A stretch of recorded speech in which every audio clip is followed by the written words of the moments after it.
Walang ibang hangad si Shaira, Monique, kundi ang maramdaman ng pagmamahal ng kanyang pamilya, lalo tigit ng kanyang asawa. Subalit tila pinaglalaroan siya ng tadhana dahil pinagkaitan na nga siya ng pagmamahal, taglay pa niyang isang karamdamang alam niyang mahirap takasan. May cancer si Shaira, tinago niya ito sa kanyang asawa dahil palagi siyang sinasaktan physically and emotionally. Inabandono siya ng pamilya niya nang mamatay ang kambal niya sa parehong sakit niya. Pakiramdam ni Shaira palagi siya nag-iisa, laging magpanggap na masaya siya. Sa kabila ng pinagdaraanan niya, mas pinili niya pa rin magstay sa asawa dahil alam niyang balang araw magbabago rin ang pakikitungo nito sa kanya. Subalit dumating pa kayang araw na yon sa buhay ni Shaira o magiging huli na dahil sa sakit niya. Shaira's POV. Wala na ba talagang pag-asang gumaling ako, Doc? Tanong ko sa doktor ko. Mapait siyang umiti at umiling. Alam ko naman talagang sagot, nagbabaka sakali lang ako. Sorry, Miss Manalo. Binigay sa akin ng doktor ang gamot ko. Kinuha ko at nilagay sa bag ko. Nagpaalam na akong umalis. Naglalakad na lang ako sa hallway. Maraming dumadaan na sasakyan. Nasa gilid ng mga tao dumaraan. Pirinasan kong luha ko. Di ko alam kung ilang taon nilang aabutin ko dito sa mundo. Kahit ubusin ko man ang gamot, hindi ako gagaling. Alam ko yon.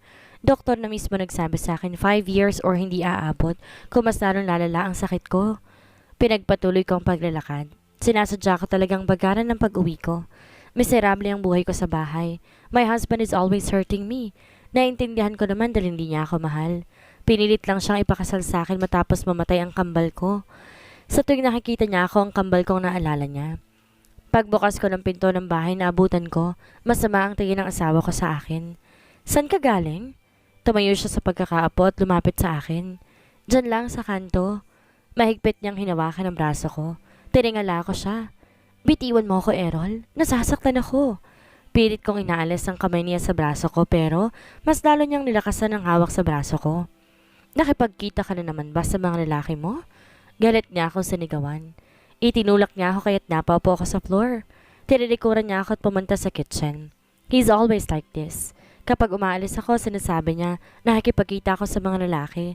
Siya mismo nag-iimbento ng mga salita niya. Tinignan ko ang braso kong namumulat saka tumayo. Pinagpag ko rin ang mga damit ko. Pinulot ko ang bag kong nahulog. Buti na lang hindi nasali ang mga gamot ko. Saan ka pupunta? Tanong ko sa kanya nang palabas siya ng kitchen, dala-dala ang jacket niya. None of your business. Tinulak niya ulit akong nakarang ako sa dinaraanan niya. Sinundan ko ng tingin ng papalayong asawa ko. Sumakay siya sa kotse at mabilis itong pinaandar. Napabuntong hininga ako.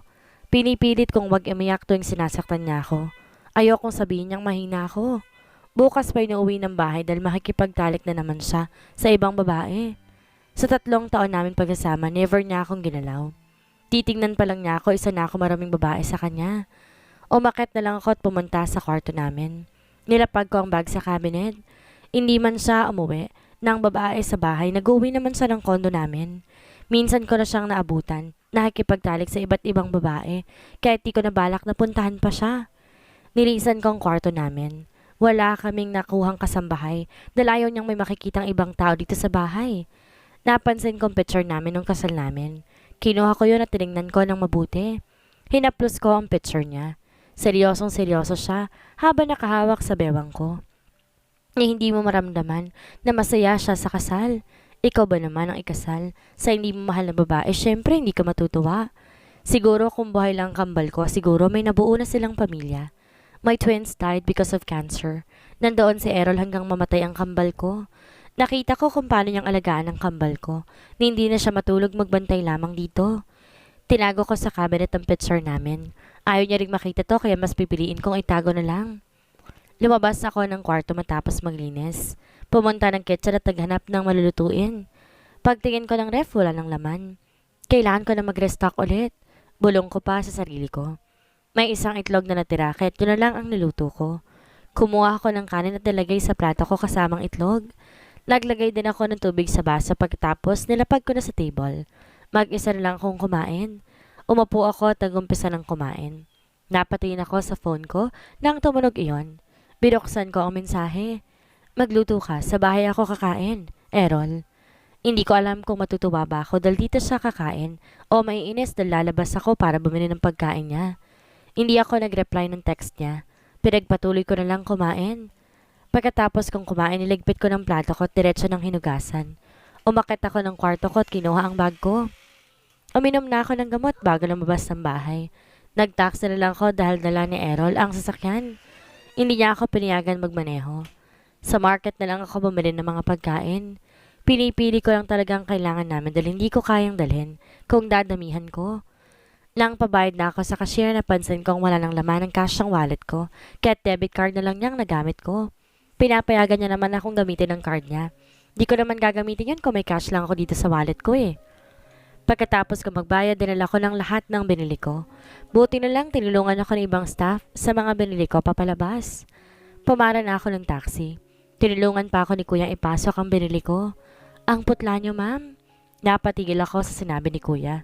Pinagpatuloy niya ang pagpasok sa mga binili ko. Kanina pa sumasakit ang ulo ko pero pinagsawalang bahala ko na lamang. Pumasok na lang ako ng taxi. Pagdating namin sa bahay, nagpatulong na rin akong ipasok ang iba pa. Salamat Kuya. Inabot ko ang bayad, dinagdagan ko rin ito. Nagpapasalamat sa akin si Kuya. Tumango na lang ako bago sinarado ang pinto. Malapit nang gumabi kaya't nagluto na ako ng adobo. Malapit na rin umuwi si Errol. Nilagay ko rin ang pinamili ko sa ref.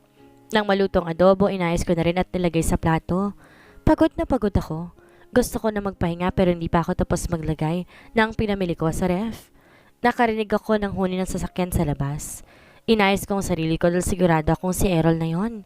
Mga 3 minuto bago ko narinig ang mga yabag niya. Inayos ko sa dining table ang mga niluto ko. Napatingin ako kay Errol. Tinapon niya ang jacket sa upuan. Kinuha ko yun at tinupi. Umupo siya at nagsimulang kumain ng pagkain. He looked so tired. Pinilit kong itikom ang bibig ko dahil makakarinig na naman ako ng masasamang salita kapag may mali akong nasabi. Daan-daan kong nilagay ang gamit niya sa maliit na cabinet dito sa dining. Ayaw niya nang maingay kapag kumakain siya. Ramdam ko pa ang pagbagal ng paghinga ko. Simula nang umuwi ako, wala pa akong pahinga. Sabi ng doktor, bawal daw ako mapagod.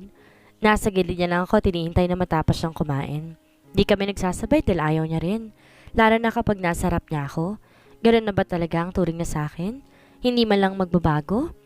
Nagsasabay lang kami kumain kapag kasama kong pamilya niya o ang pamilya ko.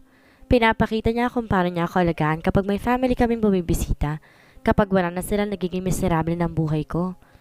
Pagkatapos niyang kumain, iniwan niya na ako at umakyat na. Parang wala siya nakita kung umasta. He doesn't want to talk to me. Naligpit ko ang pagkain niya at saka kumain na rin. Nilinis ko ang kusina bago pumasok sa kwarto namin. Naabutan ko siya nanonood ng TV. Mas maganda itong hindi niya ako kinakausap kaysa kinakausap niya nga ako pero sinasaktan naman. Pumasok ako ng bathroom at naligo. Minabuti kong nilinis ang katawan ko. Nagtagal ako doon at minanmanan ng tubig na dumadaloy sa katawan ko. Sinuot ko ang robe ko dahil nalimutan kong magdala ng damit pagpasok ko. Tiniyo ko na rin ang buhok ko. Paglabas ko ng bathroom, nagbabasa naman siya sa kwarto. Kumuha lang ako ng damit sa cabinet at nila sa bathroom at doon sinuot. Di ako sanay na magsuot ng damit sa harapan niya. Nang maayos na ako, tumabi ako sa kanya. Inayos kong kumot namin. Hindi pa rin siya nagsasalita. Huminga ako ng kama. Tumalikod at ipinikit ang mata ko. Narinig ko pa ang paglapag niya ng libro sa gilid. Tumayo siya at pinatay ang ilaw. Di naman ganun kadilim dahil naaaninag ko pa rin naman siya. Nararamdaman ko ang paghinga niya. Hinapit niyang bewang ko at niyakap. He always do this kapag nagkatabi kaming matulog. Ang sarap isipin na mahal niya ako, pero hanggang isip na lang yun dahil kinabukasan, babalik na naman ang dati. Hindi ko na malayan. Nakatulog ako sa mga bisig niya. Pagising ko, wala na siya sa tabi ko. Bumangon ako at pumasok ng CR para maghilamos. Lumabas na rin ako ng kwarto. Pagbaba ko ng hagdan, narinig ko pang boses niya. May kausap siguro siya sa telepono. Na makita niya ako, pinatay niya agad ang tawag at inilagay sa bulsa niya. Masama ang tingin ibinigay niya sa akin. Stop looking at me, ugly face. Tinilikuran niya ako at umupo. Humigop siya ng kape. Hindi ko siya pinansin.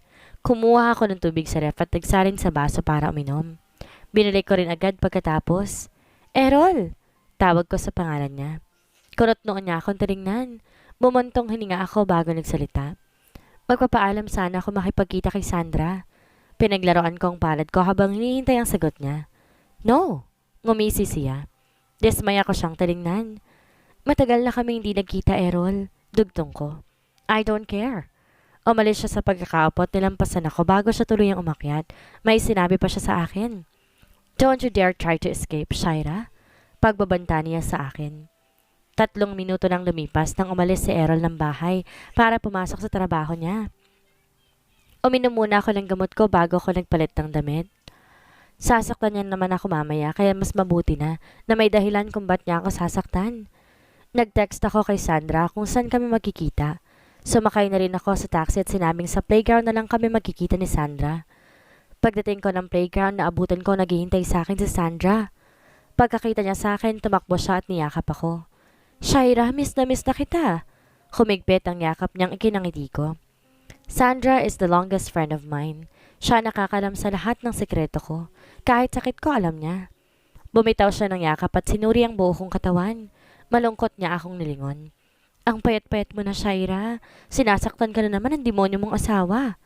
Papalag sana ako na itururo niya ang braso kong maputla pa rin. Kasalanan ko rin naman eh. Pagtatanggol ko pa kay Errol. Hindi mo kasalanan yon. Kahit wala ka namang ginagawa kapag sinapian ng demonyong asawa mo, nananakit. Mapaklang natawa si Sandra.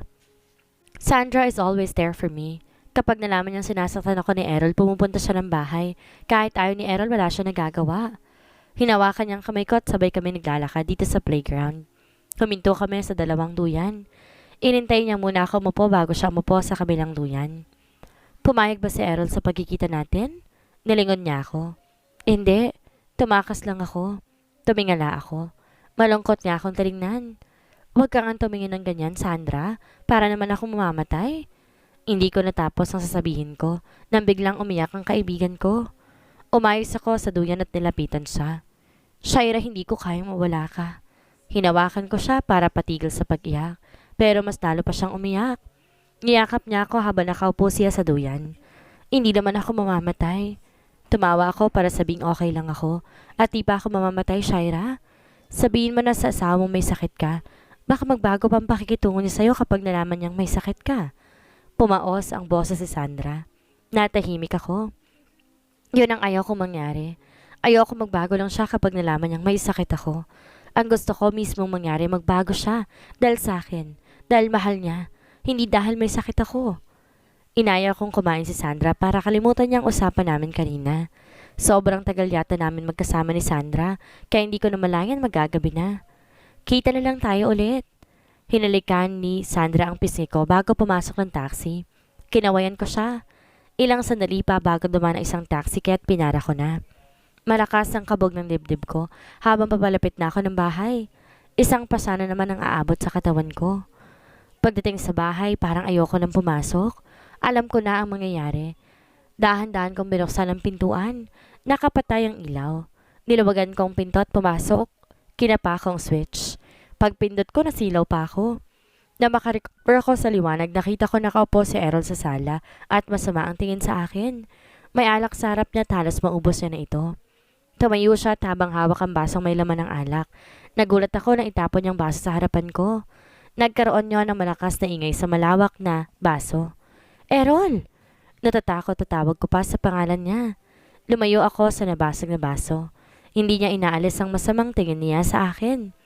Nang malapit na siya, hinaplos niya ang pisngi ko bago to nilakisan ng pagkakahawak. Errol, bitawan mo ko. Pamimilit kong inalis ang kamay sa pisngi ko. Nasasaktan na ako.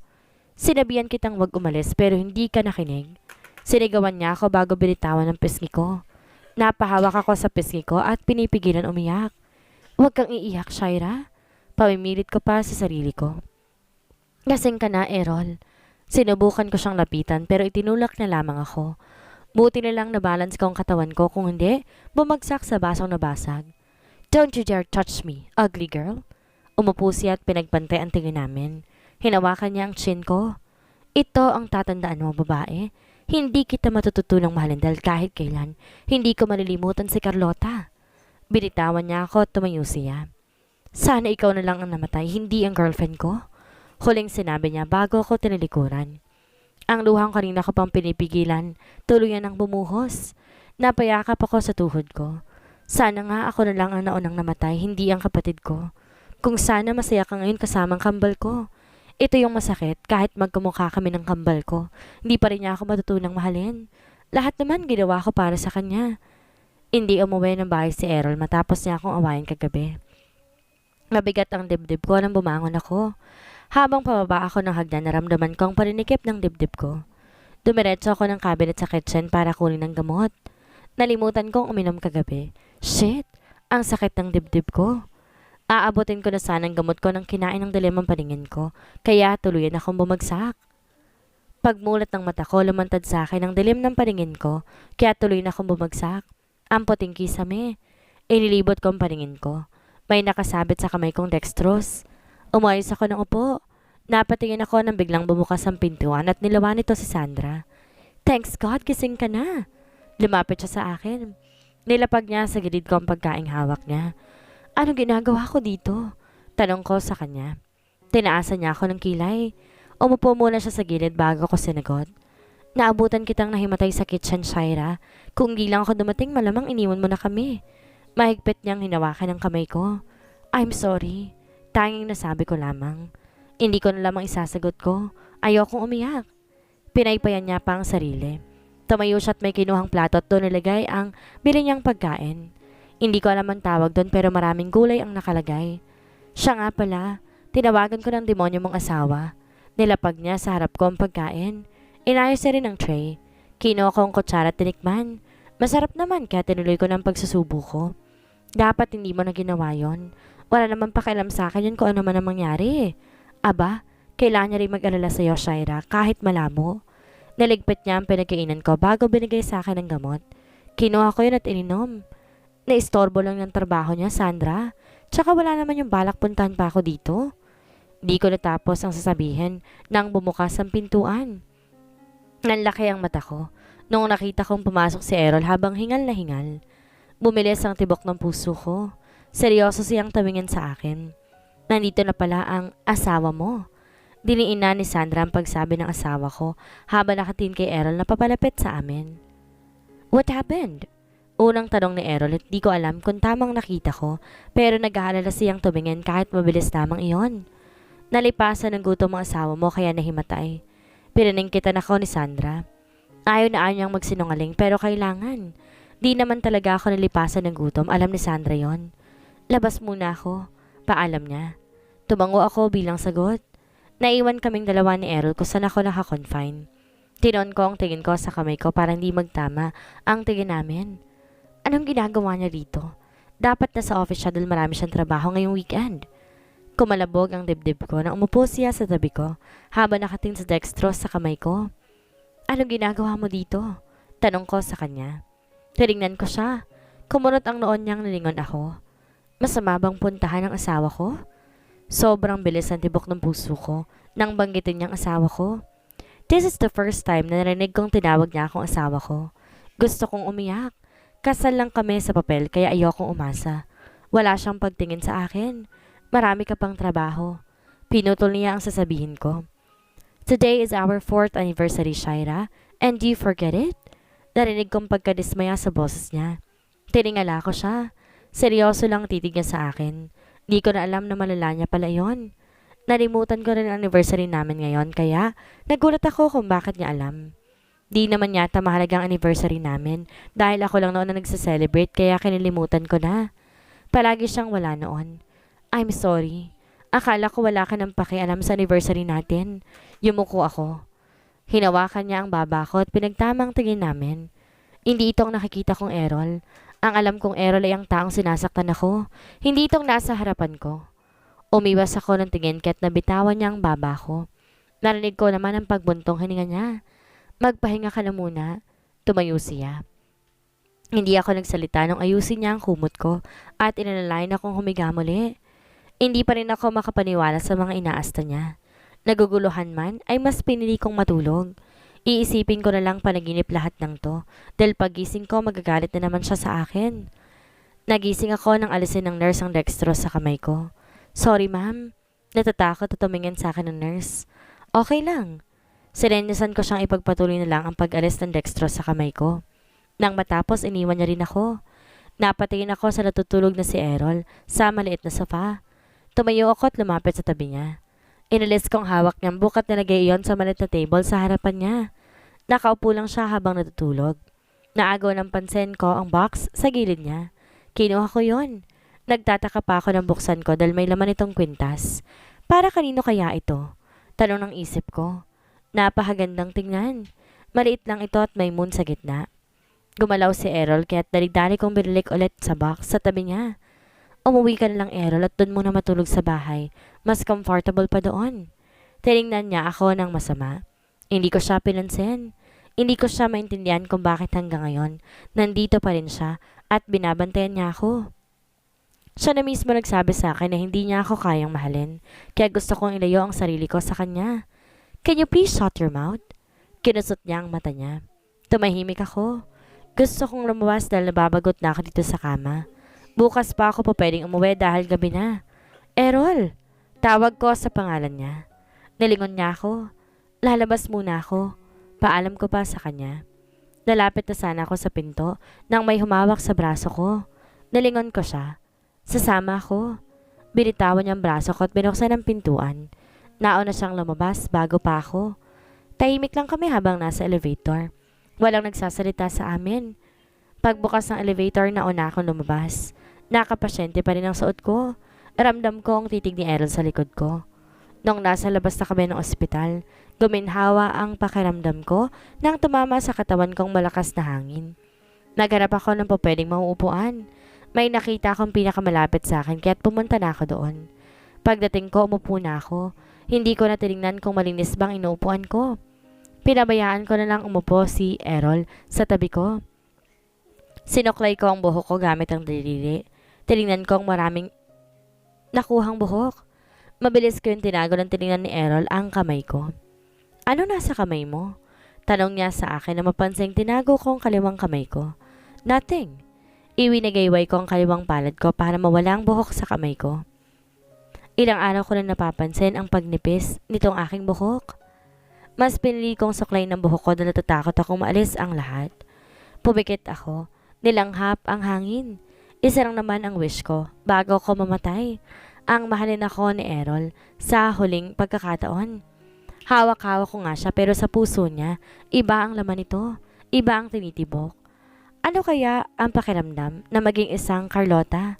Paano kung ako ang una niya nakilala at hindi si Carlota? Mahuhulog ba siya sa akin? Kahit kambal ko si Carlota, marami naman kaming pagkakaiba. She's the favorite girl in our family. Nang malaman nila na may sakit ito, lahat ng napansin na sa kanya. Kung hindi lang siya namatay sa kanya pa rin ipamamana ang big company ni Daddy. Bata pa lamang kami, tinuturing na siyang prinsesa. Lahat ng gusto ay binibigay sa kanya. 7 years old nang malaman na may cancer siya.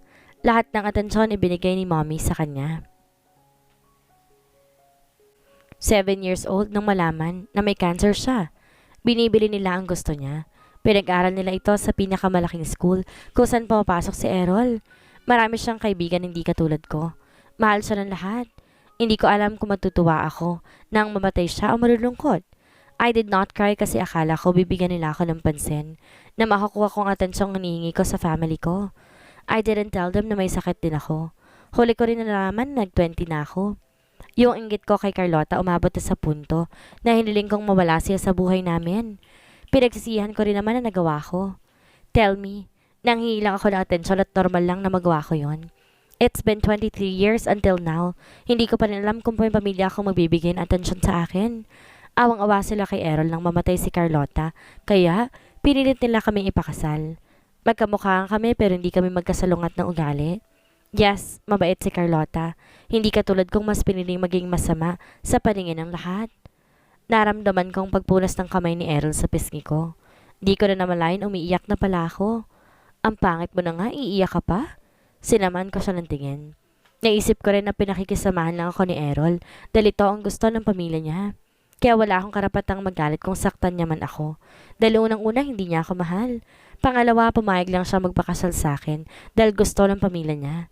Gusto kong isipin na unti-unti na siya nagbabago. Shaira? Narinig kong tawag ng pangalan sa likod ko.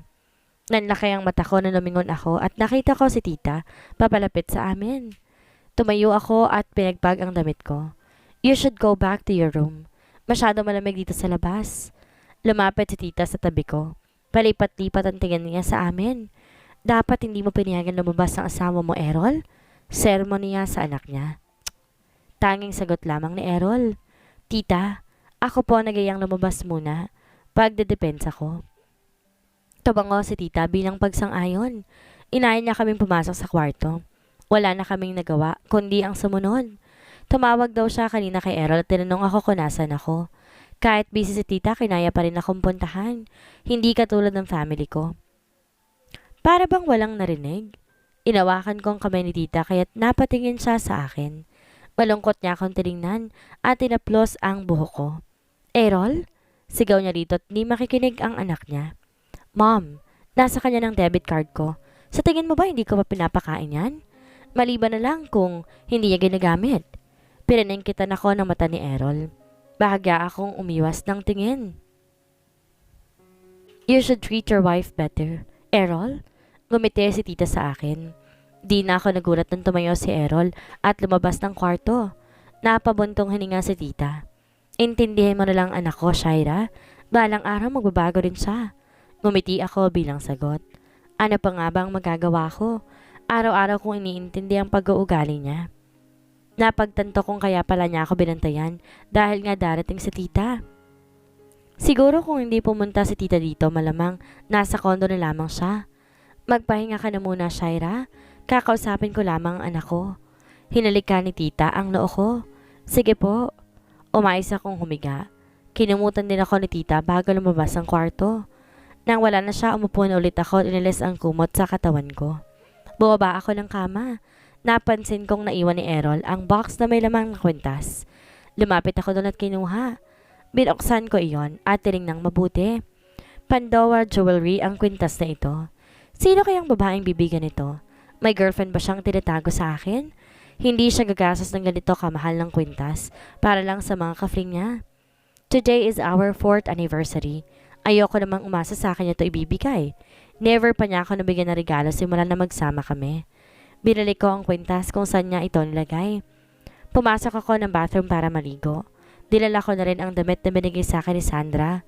Ilang oras ako nagbabad sa bathroom.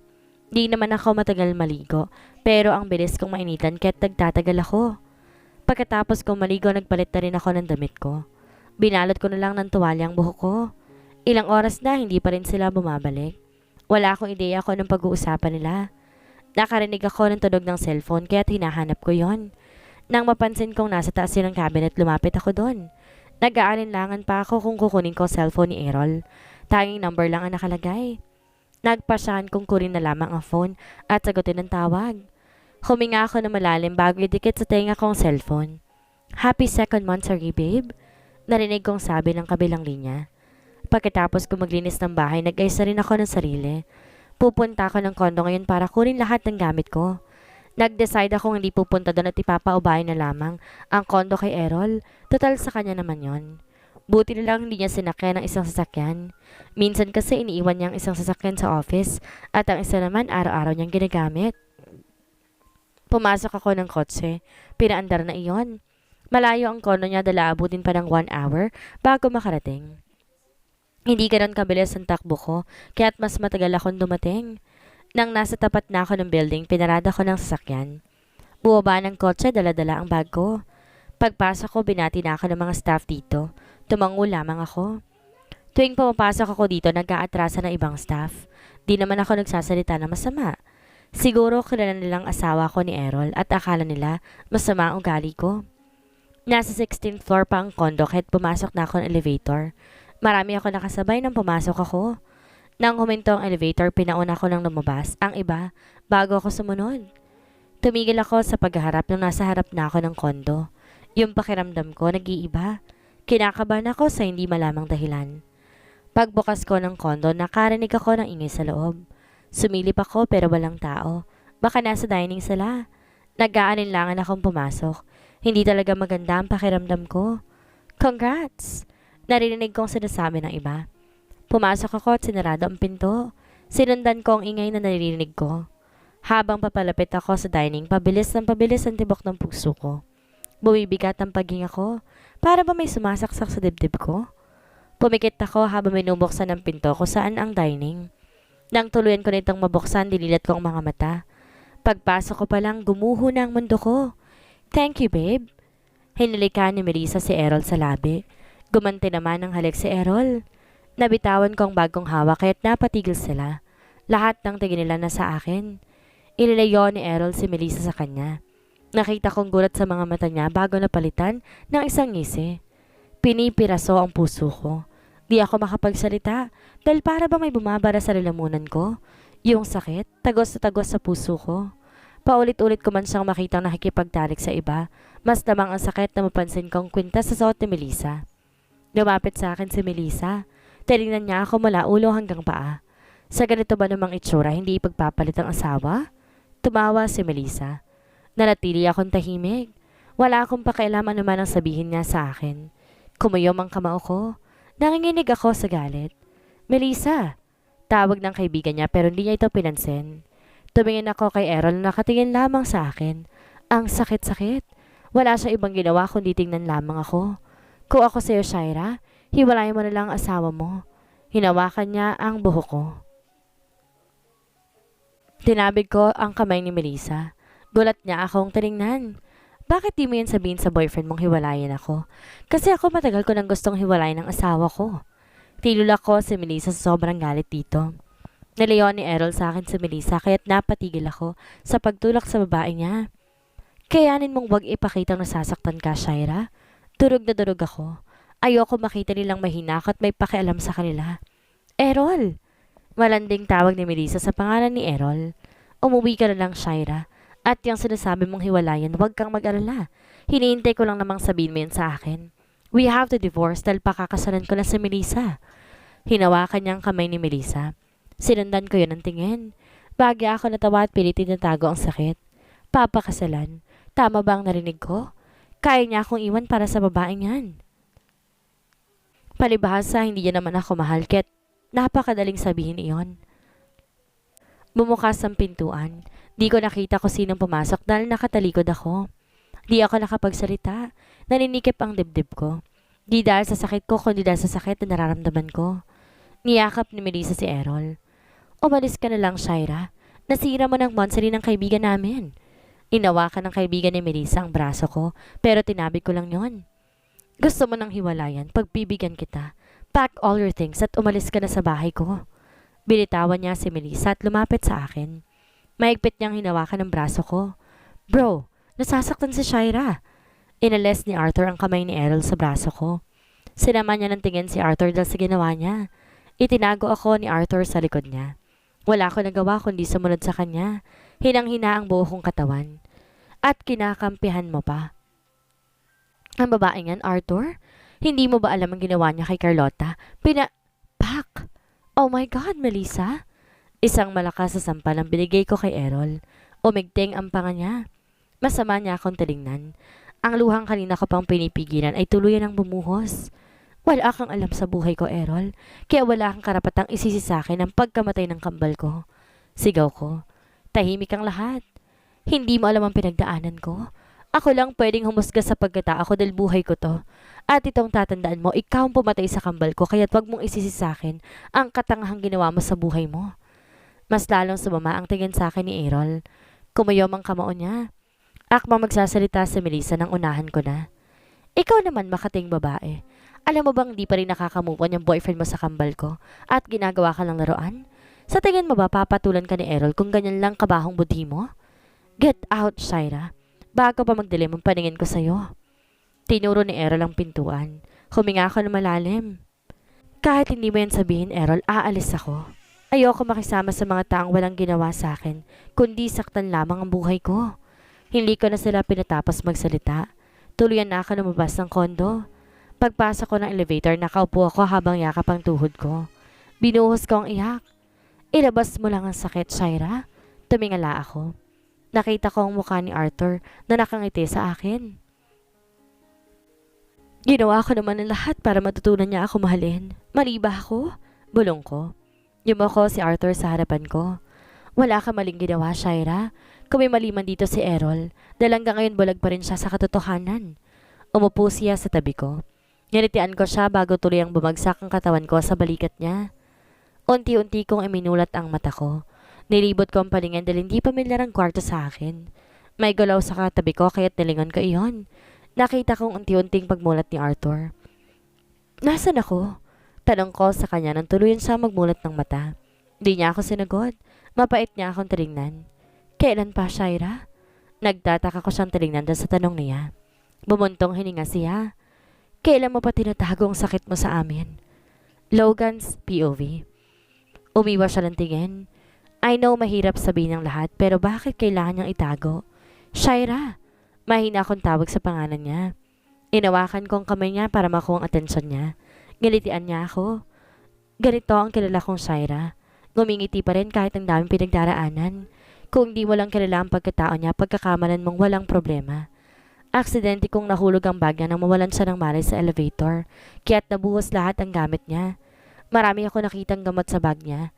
Familiar sa akin ang mga gamot na iyon, kaya't nag-try ako mag-search kung anong klase bang gamot iyon.